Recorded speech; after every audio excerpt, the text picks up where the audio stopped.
Bueno, buenos días a todos. Agradezco a las autoridades del foro la invitación a participar en esta jornada, una oportunidad de encuentro con muchos amigos, no solamente los prestigiosos colegas del panel, sino con muchos de ustedes con los que hemos intercambiado muchísimas experiencias e ideas sobre la genética. Me ha tocado tocar este tema del consumo de alimentos y el consumo residual de alimentos. Y la razón es sencilla: la alimentación es el mayor costo en la producción de carne, atribuido a dos cuestiones, básicamente mantenimiento y crecimiento o producción. Esto es así en absolutamente todas las especies con las cuales trabajamos. Y he tratado de poner un ejemplo en los pollos parrilleros y su evolución desde 1956 hasta el 2015, donde ustedes pueden ver la evolución de la edad de la faena, pasando de 79 días a 34 días. Peso vivo siendo prácticamente mantenido. La ganancia diaria se ha triplicado y la conversión de alimentos tomados en gramos de productos gramos de consumido sobre producido ha sido prácticamente disminuido. Acá tienen ustedes dos ejemplos de las carcasas, cómo han evolucionado a lo largo del tiempo, y este tremendo progreso atribuible en gran medida a la genética y al manejo también se expresa en cerdos, y ustedes pueden encontrar, y a lo mejor a la tarde nos presentan algunas cuestiones referidas también a la especie porcina, contra las cuales la producción de carne de bovina tiene grandes cuestiones para competir. El consumo de alimentos bovinos involucra procesos biológicos complejos y su interacción con el medio ambiente. Su medición individual es costosa y difícil. En consecuencia, el mejoramiento genético del cual hemos estado hablando se ha orientado hacia la medición de los productos, es decir, el output de todo el proceso, ya sea pesos al destete, pesos finales, etc. Cuando uno habla de eficiencia alimenticia, se han desarrollado varias mediciones para poder evaluarla, y todas tienen una alta correlación genética y fenotípica entre ellas, pero existen diferentes relaciones con otros rasgos de interés. Usualmente, como hemos visto en las transparencias anteriores, la eficiencia de conversión ha sido tomado como el alimento consumido con referencia a la ganancia de peso. Ahora, esta medición del consumo individual en bovinos se ha visto incentivada por los avances en la electrónica, en el procesamiento y transmisión de datos y en todo lo referente a identificación animal, así también como la disponibilidad de comederos automáticos confiables, asociados a lo que han estado escuchando hasta ahora en las dos presentaciones anteriores, que tienen que ver con los avances logrados en la selección genómica. La eficiencia alimenticia, en el caso de los bovinos, es el tomado como consumo residual, o en inglés residual feed intake, es una medida de eficiencia alimenticia independiente del peso y del estado de desarrollo de los animales, es decir, independiente de producción y de tamaño de los animales. Está estimado como una diferencia, y es la diferencia entre lo que el animal ha consumido y lo que se hubiera esperado que consumiera de acuerdo a su peso metabólico y a su estado. Este concepto no es nuevo, es del año 63, de Koch y colaboradores en Estados Unidos, con lo cual tiene más de 50 años de vigencia en la evaluación de la eficiencia de conversión en bovinos para carne. Básicamente es una regresión donde el consumo residual es precisamente el término del error en esa ecuación múltiple que considera la ganancia del peso promedio y el peso metabólico de los animales. Los animales con menor consumo residual, usualmente los más negativos, son los considerados los animales eficientes, comparados con los animales de un alto consumo residual. ¿Cómo se mide? Esto se mide usualmente con comederos. Acá les voy a mostrar las tres oportunidades que he tenido de ver esto. La primera de ellas en la Universidad de Oklahoma State University. El proveedor de estos equipos es un proveedor europeo que tiene alguna difusión y gran precisión. Ustedes pueden observar aquí que tienen los elementos en los cuales se registran a través de las barras que controlan el peso y se transmite la información directamente vía internet a la computadora midiendo el consumo de los animales y la actividad registrada por los mismos durante todo el día. La segunda oportunidad con quien hemos compartido la visita con algunos de ustedes, tanto de la Asociación de Hereford en una oportunidad y en otra con los amigos del CREA Cabañas, es la central de prueba Quillú de la Asociación de Hereford del Uruguay, quien tiene un programa dentro de su estación de testaje de toros para la producción de DEPS para consumo residual y evaluación de los mismos en su programa de evaluación genética. Ustedes tienen acá nuevamente la misma instalación. Esta es otra de las proveedores, que es un proveedor canadiense, que se llama GrowSafe, que es uno de los más difundidos en casi todo, en todo Estados Unidos y Canadá. Nuevamente la unidad que recolecta la información y la transmite a la central de testaje. La última, el año pasado, en la Universidad de Colorado State University, en este centro no está haciendo evaluaciones para ninguna asociación, solamente para investigación, y han unido los comederos habituales a los comederos automáticos en su proceso en el cual lo evalúan. Todos estos procesos requieren de protocolos. Si ustedes los buscan en internet, encontrarán los protocolos usados en Australia, usados en Canadá, en Estados Unidos. Usualmente tienen un periodo de acostumbramiento de los animales de alrededor de 20 días y un periodo de prueba en el cual se realizan los controles de alrededor de 70 días de medición. Es decir, que cada grupo contemporáneo de animales tiene una estadía de alrededor de 90 a 100 días en la estación de testaje.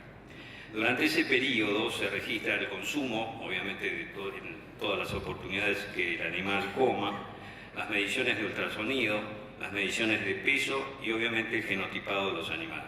La entrada se produce a los 250 a 320 días de edad para toritos usualmente, y la capacidad de estos comederos habitualmente es aproximadamente de 8 toritos por comedero o de alrededor de 10 novillos. Esto les da idea a ustedes la dimensión que puede tener una estación de testaje de este tipo.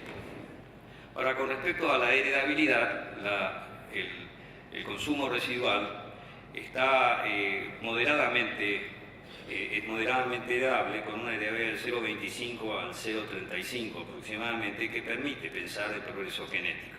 Esto es lo que ustedes observaron en la respuesta de David Johnston con respecto a caracteres de reproducción. Ahora, ¿cuáles son las correlaciones genéticas con otro rasgo? La relación con el consumo es alta, la más consistente y la más común y presente en toda la bibliografía.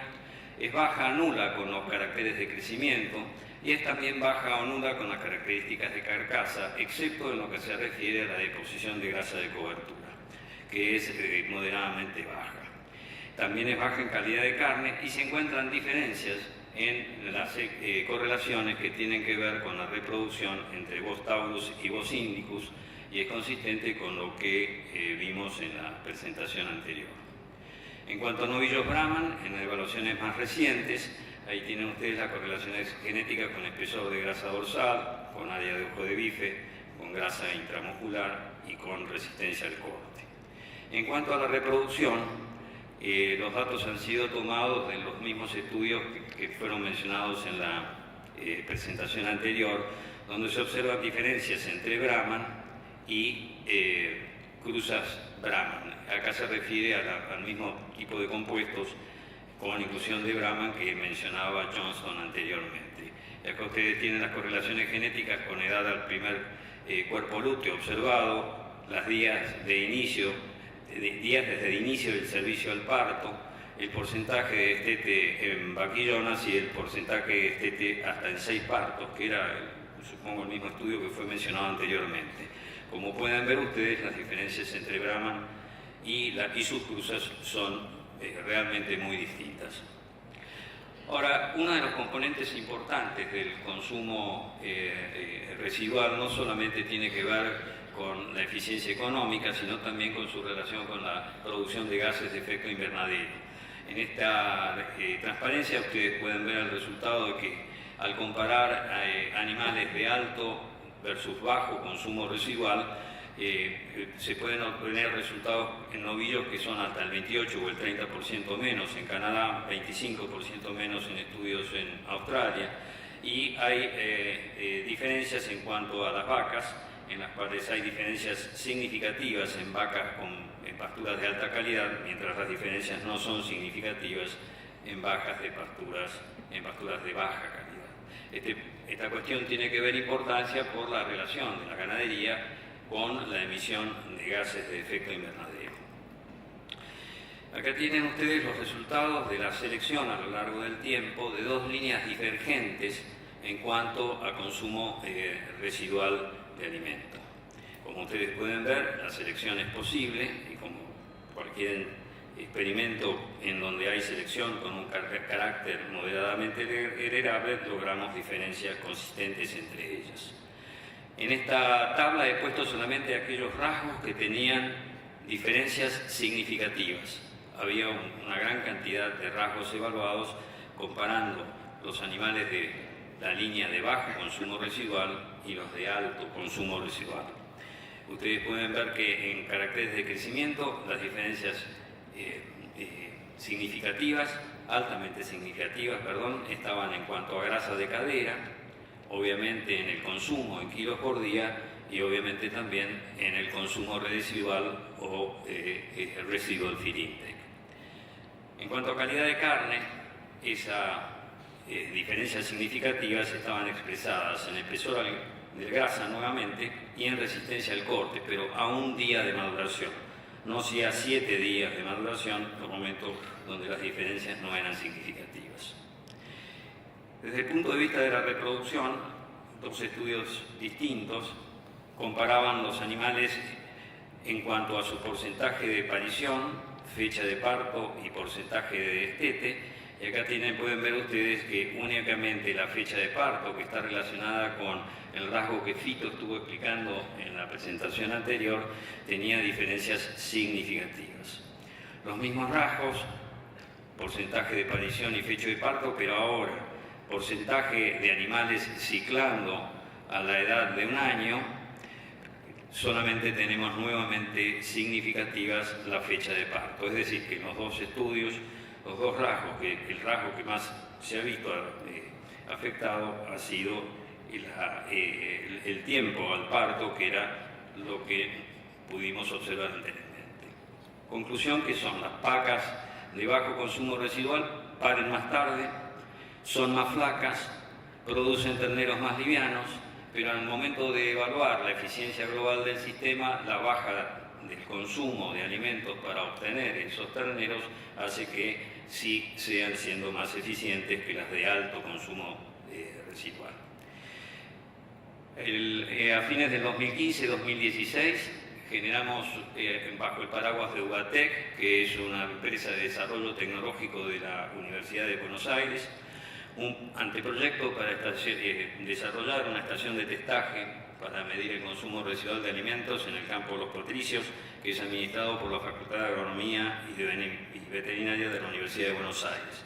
Trabajamos un conjunto de personas de la facultad, algunos están acá presentes con nosotros, y hemos compartido este proyecto con el Foro de Genética, con los amigos del Ministerio de Agroindustria, así también como con los amigos de INTA. Ese proyecto sigue en vigencia y algún día puede ser que vea su inicio. La mayoría de los datos que he tomado los he usado de esta transparencia, de este trabajo, lecciones aprendidas después de 25 años de medir eficiencia de conversión en Australia. Los autores son Arthur, Price y Hurt, y fue presentado en el 10º Congreso de Genética Aplicada a la Producción Animal en Vancouver en 2014. Preferí tomar este dato por su relación con la presentación anterior y sobre todo por su mayor proximidad a nuestras condiciones de producción. También tenemos, si pueden encontrar, esto ha sido recientemente publicado en la Revista Argentina de Producción Animal, es un trabajo en el cual han participado profesores de Universidad de Estados Unidos y del INTA, Aníbal Pordomingo, que es el coordinador del programa de carne de INTA es uno de los autores, y en el INTA de Anguil, en donde está localizado, están desarrollando en un proyecto comederos automáticos para ser desarrollados en la Argentina. ¿Qué desafíos tiene la medición de este rasgo?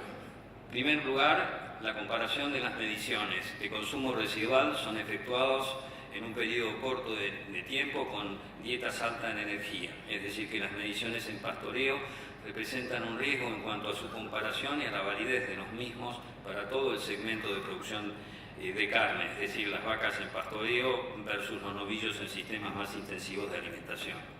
También en cuanto a las dietas de alta y de baja calidad, las diferencias que existen entre las razas índicas y las europeas, la salud animal, tema que no ha sido abordado en la mayoría de los proyectos de investigación, y las correlaciones problemáticas, entre comillas, como las de calidad de carne, reproducción y lo que tengan que ver los rasgos de vaca como madre. Cuando yo les mostré los resultados de la producción avícola, no comenté el origen de los mismos. Sería insensato atribuir todo ese resultado solamente a la selección. Volvamos acá. Cuando nosotros estamos pensando en genética, estamos pensando solamente en la cúspide de esta pirámide, donde sí se hace selección produciendo líneas puras, que después en las sucesivas generaciones son utilizadas para producir híbridos con los cuales se completa este desarrollo genético de alto impacto. Es evidente que podemos comentar como consideraciones finales que este rasgo no es un rasgo improvisado, tiene más de 25 años de resultados en Australia, Canadá, Estados Unidos y Sudáfrica, que me olvidé. Solamente es posible si es abordado desde el punto de vista de la selección genómica por la dificultad y el costo de evaluar los animales en estaciones de testaje. Y por último, no podemos dejar de considerar que estos rasgos no pueden ser utilizados como únicos en un programa de selección, sino dentro de índices de selección, como mencionó nuevamente Johnston en la presentación anterior al considerar los rasgos de fertilidad. Por último, a lo mejor debemos dejar de pensar que en genética one size fits all, como hacen los fabricantes de ropa muy cómodos. Muchas gracias.